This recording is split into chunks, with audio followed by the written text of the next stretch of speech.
जनाब उमर पता कौन थे? जुर्रत नहीं थी किसी माई के लाल की उमर के सामने खड़ा हो सके।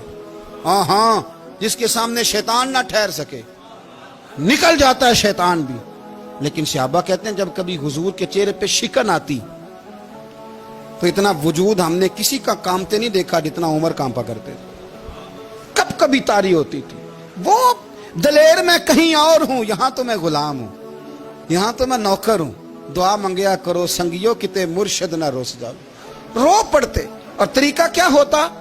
जमीन पे कोनियां रख के ना, कोनियां घुटने, अब मैं आपको करके कैसे दिखाऊं, हदीस सही में मौजूद। ये कोनियां जमीन पे रख के ना, जैसे बच्चे नहीं चलते, कोनियां दोनों जमीन पे हजरत उमर रख देते और यूं कोनियां रख के तो यूं हाथ बांध देते हुजूर के सामने, नीचे कोनियां और हाथ बांधते और फिर रोते। जब हुजूर नाराज होते तो किसी और से नाराज है नबी पाक, उमर से नहीं, तो यूं दोनों हाथ बिछा देते, यूं हाथ बांधते और कहते रदीतु बिल्लाहि रब्बन व बिल इस्लाम दीनम व नबीना मुहम्मद सल्लल्लाहु अलैहि वसल्लम।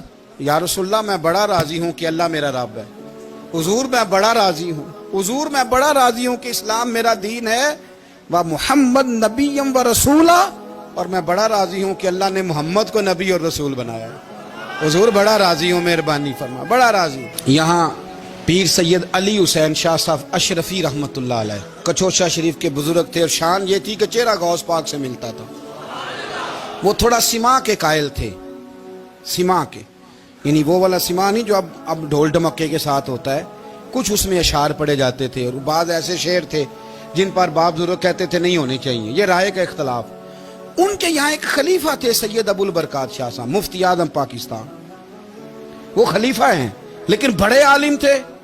सैयद साहब यहाँ आए तो लोगों ने कहा हुजूर को शेर पढ़े, तो आप फरमाने लगे ये मेरा मुरीद मुफ्ती आजम है, ये मना करता है, ये इन बातों से मना करता है, तो यहाँ नहीं पढ़ने। लोगों ने कहा हुजूर मुरीद की भी माननी है, मैं निरा मुरीद नहीं, मुफ्ती भी तो है ना, कुरान और सुन्नत की रोशनी में मना करता है। तो इतना लोग ख्याल कर लेते थे दूसरों के मिजाज, और यारो हम तो बोझ बनते हैं, हम तो चिढ़ाते हैं जिसके, और मैं देखता दुनिया चढ़ चढ़ के पागल हो गई, चिढ़ाते हैं, एक दूसरे को तकलीफ देते हैं, अजियत में मुब्तला करते हैं। हम लोगों ने अब थप्पड़ मारने बंद कर दिए हुए हैं, अब हम डंडे नहीं मारते, अब हम नफ्सियाती तकलीफें देते हैं, नफ्सियाती ज़हनी तौर पर टार्चर करते हैं। हम लोगों को इतना तकलीफ में मुब्तला करते हैं कि लोग पागल होने के करीब आ जाते, खुदकुशियां होने लगी हैं। अगर हम नफ्सियाती तौर पर प्यार करें, सामने वाले को जरा इज्जत दें, जरा उसके जज्बात का ख्याल करें, जरा उसकी तबीयत के मुताबिक चले,